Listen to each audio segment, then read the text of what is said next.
Hello there, Duranish of Whiskey Lore, and time for another whiskey tasting. And today, Whiskey Wednesday. I've been gone for the first 2 days of this week for purposes of dental and car issues and you name it. Today, I am back and ready to do some tastings, and I'm going to catch up by doing 3 whiskeys today. They're all from Smokehead. Now, Smokehead, I've done the tasting on their other whiskeys during my interview a couple of weeks back, but today we're doing 3 different whiskeys. They sent me 3 more, and these will be very interesting because we're going to do a tequila cask version. So it's a finished tequila cask, a finished sherry cask, and a finished finished Mocha Stout barrel. So very interesting. Now, if we talk about the flagship single malt from Smokehead, the things that you're normally going to get out of that, at least that I get out of that, is the peat smoke, of course, that's going to come out pretty strong. A lot of seaside characteristic with it, a little brininess coming in, a little seaweed, kind of a vegetal note that comes in, very meaty kind of a whiskey. You'll get some dark fruit in there, you might get some citrus, you might get some honey, and a bit of pepper that comes in on the finish. So that is the flagship. So what happens when we all of a sudden throw this for 6 to 9 months into a tequila barrel? Well, that is what this one is, which is Terminado. And you see the skull. Don't let that scare you. Now, of course, if you don't like smoky whiskey, that's probably an appropriate symbol on the label. But the first time I had Smokehead was in a Glasgow pub, and I was like, I got to try it. It just looks really interesting. And I was expecting it to really just knock me over, but it doesn't. It is just a really nice smoky character to this whiskey. Now, at 43% ABV on this one, finished 6 to 9 months in a tequila cask. It's interesting because on the nose, it does not necessarily make me think so much of tequila. I'm still a little weak on tequila. I sort of know that agave note, and so I am hunting for that. But this actually kind of sweetens up the earthy seaweed and that brininess. And the smoke is much more of a matchstick kind of smoke coming in on this. Cheers.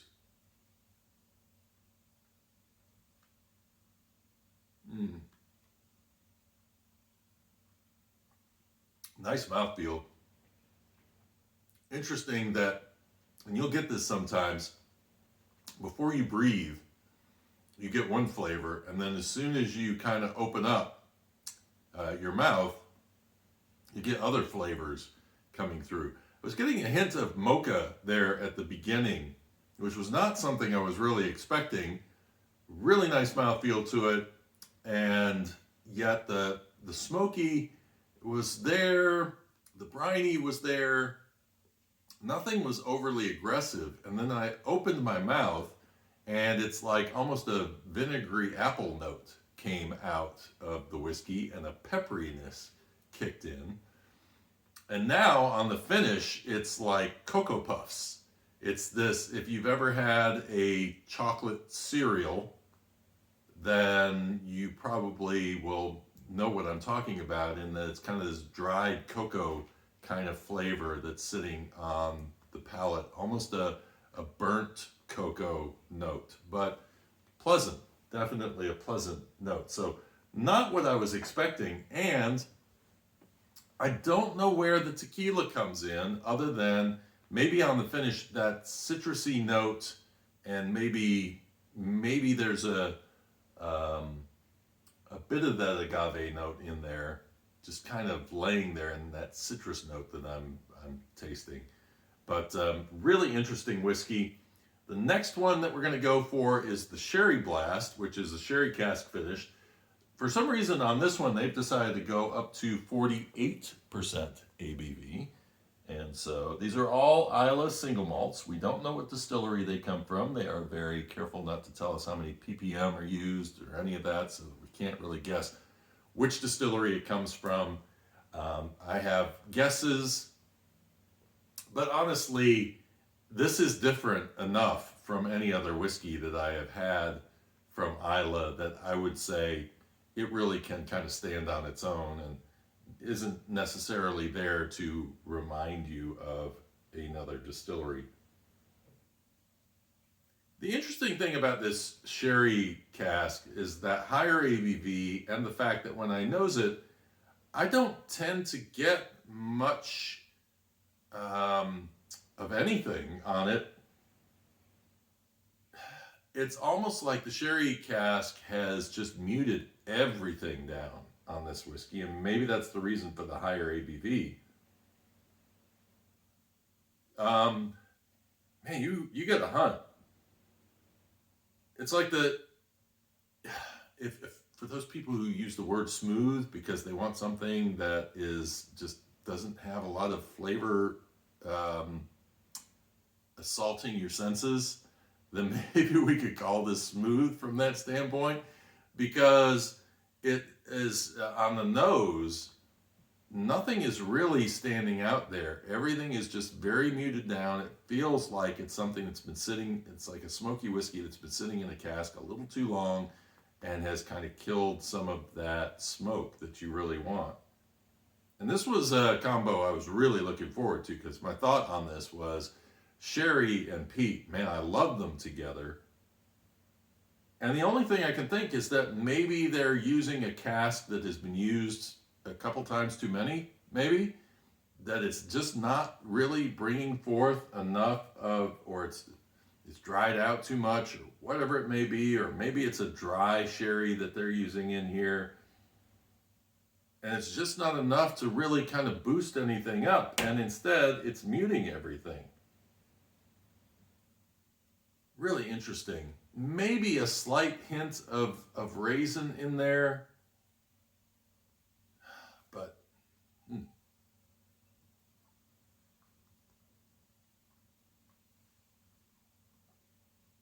mouthfeel is not as heavy as the other. Again, the smoke is not really just nailing me. A little bit of a bitter finish, and then apple and grape coming in here on the finish. So on the finish is where I'm noticing the flavor really starting to develop. The mocha is not there, so it's kind of knocked that mocha note out.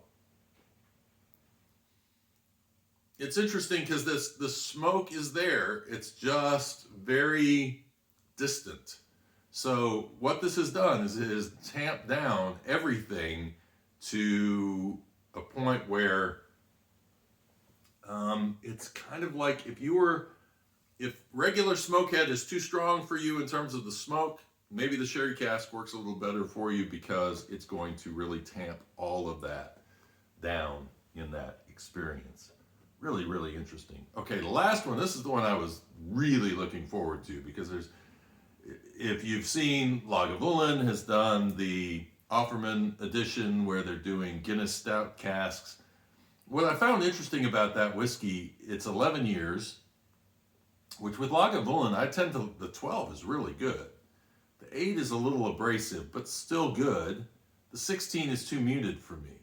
So it's like we're really close to that sweet spot. The 9 I really liked, actually, when the Game of Thrones version came out.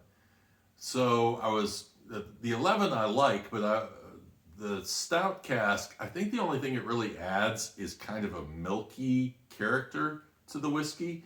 I don't know that it necessarily enhances the flavor of the whiskey that much. And that's fine. I mean, it's not necessarily, finishing doesn't necessarily have to mean a flavor additive. And this is interesting. I'm going to throw this in on top of this.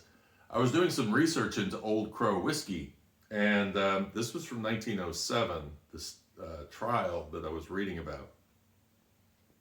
There's a guy, he swears up and down, he says, oh, I have put bourbon into sherry casks for years, and it has made a negligible difference. And I'm going, Are you kidding me? I mean, it seems like it should, 4 years should make a difference if you're going to throw some bourbon into a hogshead. I mean, no difference? I'm not sure I'm buying that, but that's what he was saying. And of course, it could be a situation like this one in the middle where maybe it's a hogshead that has had multiple spirits put into it, and so it's kind of gotten past its use in terms of imparting flavors on a whiskey. I've mentioned this in the past, but one of the secrets to Scotch whiskey getting these high ages without turning the whiskey into wood is basically once the distiller, say at 27 years, he goes, you know what, this is about as good as it's going to get, and if I keep it in here any longer, it's going to turn into a wood bomb. They will put it into a 3 times used cask that has no life left in it so that they can get the age statement without ruining the whiskey.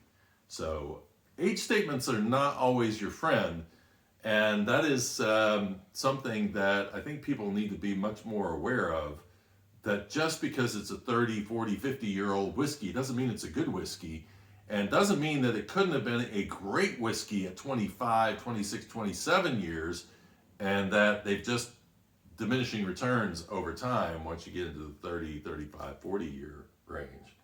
So, okay, so this is the Mocha cask. And it's interesting because it is enhancing a particular note that is really sharp that I noticed in the original Smokehead.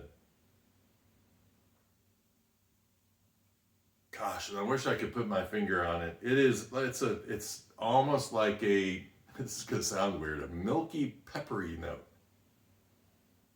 Anybody ever gotten a milky, peppery note before? I don't know why milky is a feeling rather than a scent, but for some reason, this is taking me into that realm. The smoke is there. I would think that the cocoa notes would be enhanced, and maybe a little. But this is the danger of sort of knowing. If I were doing a blind tasting, I wouldn't be looking for cocoa notes. I would just be doing a nosing and tasting of it, and your brain can sometimes give you some notes that you might be thinking of. Again, everything's muted down a bit, but it's a very fresh smell. The smoke is muted a bit again, but not completely, and it's creating much more of like that sea air note is coming through a whole lot more. Cheers.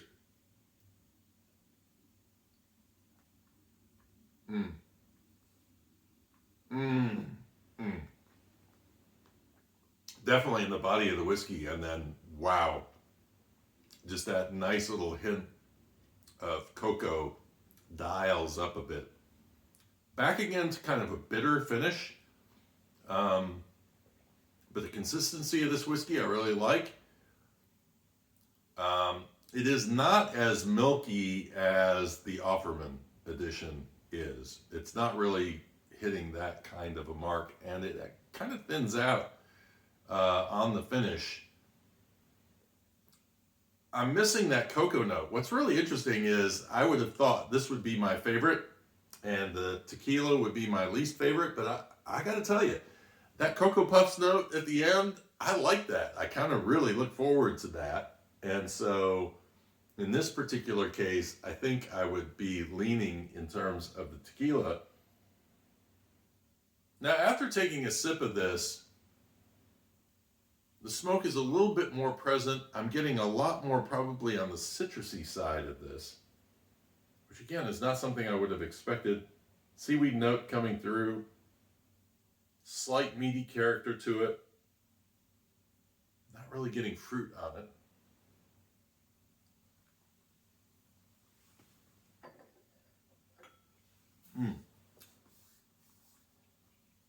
Yeah, I don't know. Again, the Mocha cask is not necessarily doing anything but maybe taming the smoke down a bit not enhancing the cocoa, and leaving me with kind of that sea salt kind of a taste on the finish of this whiskey. Boy, you go into a tasting and you have a certain perception, and you think that you're going to nail this and say, okay, I know exactly what I'm going to get out of each of these.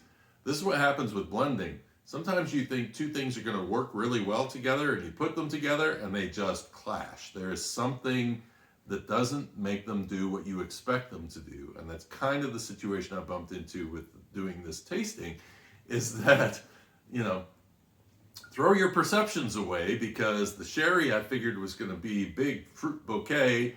Not necessarily. I was expecting the mocha to be very heavy, the Mocha Stout to be very heavy on a chocolate note. It's not.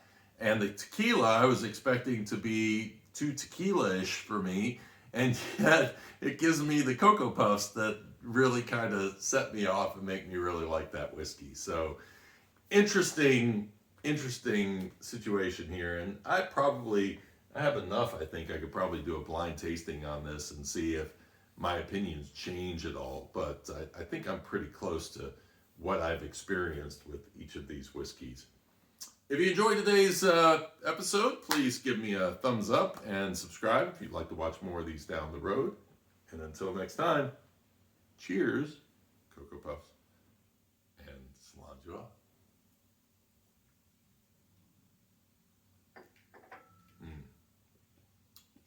Oh, you know what? After tasting those, taste the agave in this a lot more. And I don't think it's turning me off so much, but the Cocoa Puffs are still there.